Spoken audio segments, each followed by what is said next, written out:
गोपिका जीवनस्मरणं गोविन्द गोविन्द श्रीहरये नमः। कल्यता मम कुरुष्व तावतीं कल्यते भवतु पासनं यया स्पष्टमष्टविधयोगचर्यया पुष्टया सुदवदुष्टिमाप्नुयाम्। ब्रह्मचर्यदृढतादिभिर्यमैः आप्लवादिनियमैश्च भाविताः कुर्महे दृढममि सुखासनं पङ्कजाद्यमपि भवत्पराः। तारमन्दरनुचिन्त्य सन्ततं प्राणवायुमपि यम्य निर्मलाः इन्द्रियाणि विषयाददा बहृत् आस्महे भवतु पासनोन्मुखाः।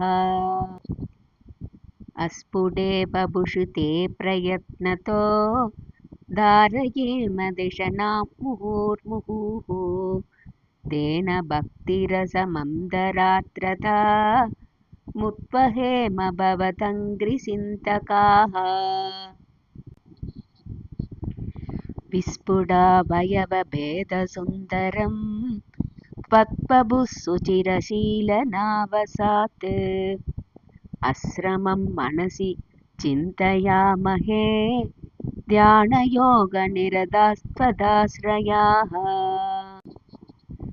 ध्यायतां सकलमूर्तिमीदृशी मुन्मिषन्मधुरता हृदात्मनां सान्द्रमोदरसरूपमान्तरं ब्रह्मरूपमयि देवभासते। तस्त्वमास्वादनरूपिणीं स्थितिं त्वत्समाधिमयि विश्वनायक आश्रिताः पुनरदः परिच्युतौ आरभेमहि सदा रणादिकम्। इत्यमप्पसननिर्भरोल्लस त्वत्परात्मसुखकल्पितोत्सवाः मुक्तभक्तकुलमौलितां कदाः सञ्चरेम सुगनारदादिवत्। त्वत्समाधिविजये तु यः पुनः मंशुमोषरसिकक्रमेण वा योगवस्यमनिलं षडाश्रयैः उन्नयत् यजषु क्षुम्नयासनैः। लिङ्गतेऽहमपि सन्त्यचन्नतो लीयते त्वयि परे निराग्रहः उत्वलोककुतुकीतुमूर्तः सार्थमेव करणे निरीयते। अग्निवासरबलश्च पक्षकैः उत्तरायणजुषा च दैवतैः प्राभितोरविपतं भवत्परो मोदवान् ध्रुवपदान्तमीयते।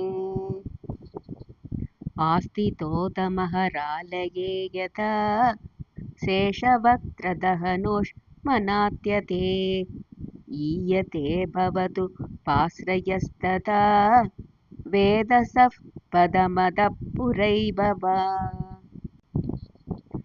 तत्र वा तव पते तवा वसन् प्राकृतप्रलययेति मुक्तताम् स्वेच्छया खलु पुराभिमुच्यते संविभित्य जगदण्डमोजसा।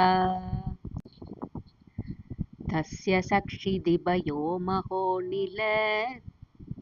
महत्प्रकृतिसप्तकावृतिः तत्तदात्मकदयाभिषन् सुखी यादिते पदमनावृतं विभो।